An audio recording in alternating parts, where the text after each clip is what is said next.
I know that in this room there are some people who are sad and scared about the election results.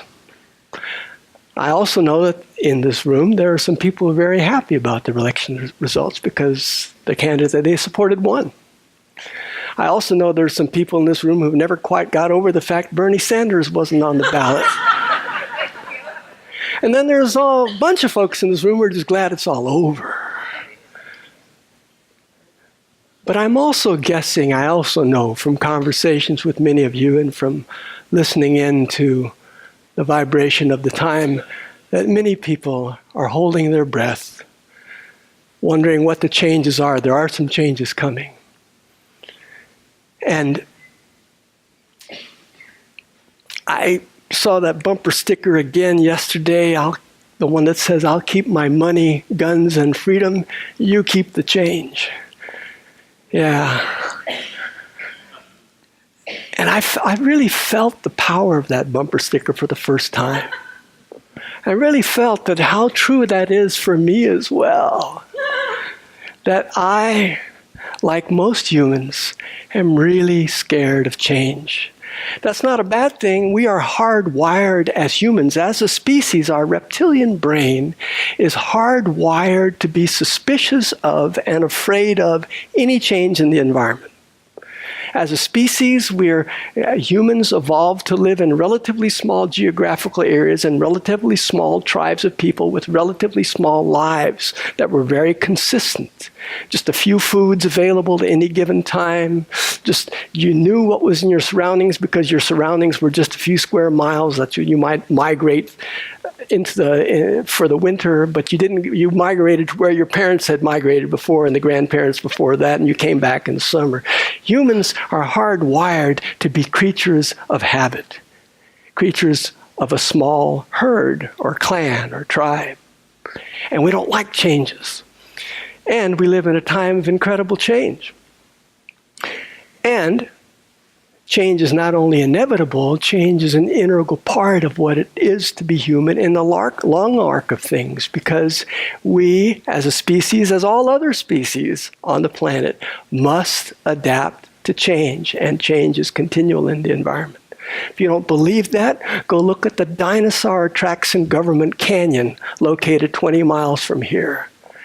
The dinosaur tracks that were created on the seashore in Government Canyon, 15 miles from here, 20 miles from here. This, where we're standing, was once at the bottom of the sea, and now it's not. Now we're in an air-conditioned building. This building won't always stand here. That's just the nature of the long arc of history. But in the short term, the changes that invite us to dance with who we truly are tend to scare us.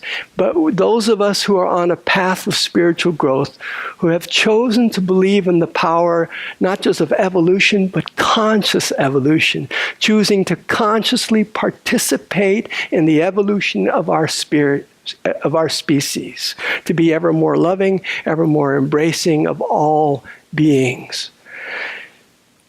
So, I'd like to just briefly go over a couple of spiritual principles we talk about often here. I'll try to keep it brief because I want to get to an experiential part of our morning.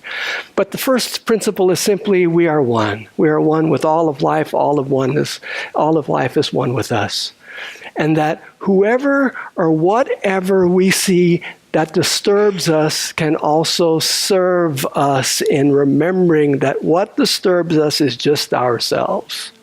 No matter how disturbing or dangerous it looks, he looks, that looks, the situation looks out there, it is simply a reflection of what's in here, first of all and most of all.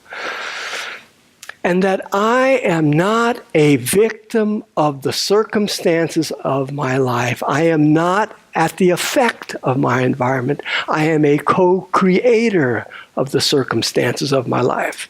And I can choose to be a victim of life. It's a clear choice, and many people choose to be victims of the circumstances of their life, victims of their childhood and abusive parents, victims of their addiction, victims of their boss, victims of the blah blah. There's lots of reasons to be victims of the results of the election, victims of what's going to happen, and we can choose to be conscious co-creators instead.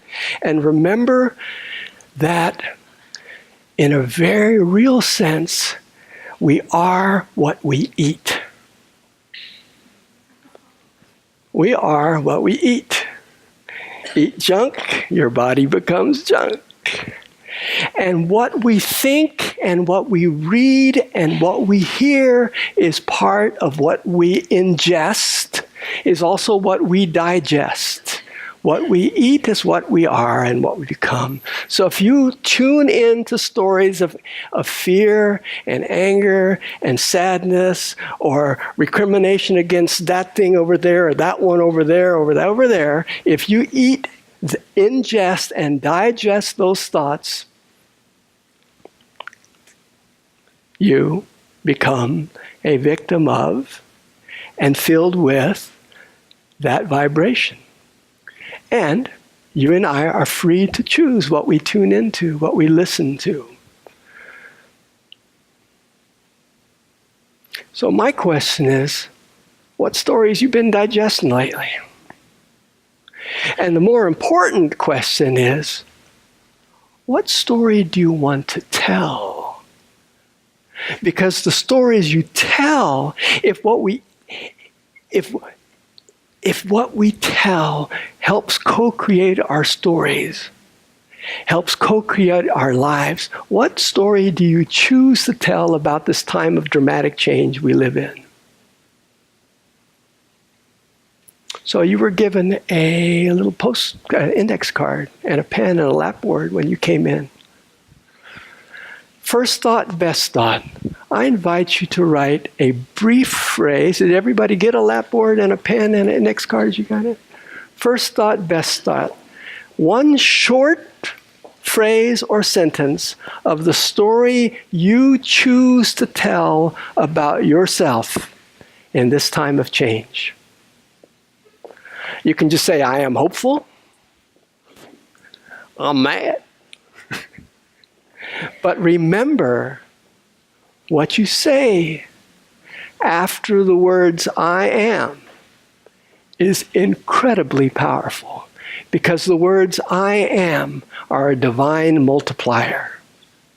And whatever you say after the words I am about your story is destined to become true in your reality. So, what story do you choose to tell beginning with the words I am?